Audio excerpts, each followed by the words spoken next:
Sarah, you mentioned something earlier that stuck with me.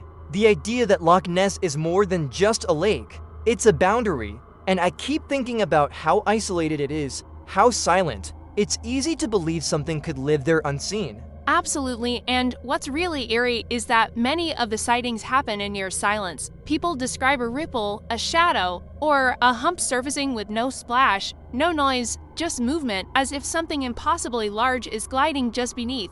I've read accounts where people say they felt watched, like something massive was observing them from the water, even when the loch appeared still. That's an emotional response that can't be faked, something primal. It's that fear of the abyss, the deep places of the world, where we feel our own smallness. And Loch Ness is dark, Mark, really dark. Peat from the surrounding hills turns the water into something nearly black, like looking into a void.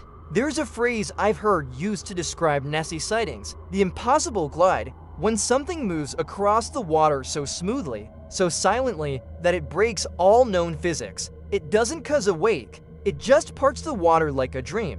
That ties in with the idea that whatever Nessie is, it might not be biological in the way we think. Some researchers have suggested she could be interdimensional, a traveler, something that slips through cracks in our reality. That theory fascinates me. The idea that Loch Ness could be a thin place, a veil between our world and another, and Nessie, or whatever she is, just happens to slip through when the conditions are right. It also explains why sightings are so unpredictable, and why sonar scans sometimes pick up massive shapes that then vanish. There's one story from 2000 to where researchers tracked something 20 feet long moving beneath their boat, and then nothing, as if it had blinked out of existence. You know, I think the scariest thing is that we still don't have an answer. We've sent submarines, drones, sonar sweeps, and all we come back with are more questions, more shadows. And sometimes, that's worse than a clear answer, because it means the mystery is alive.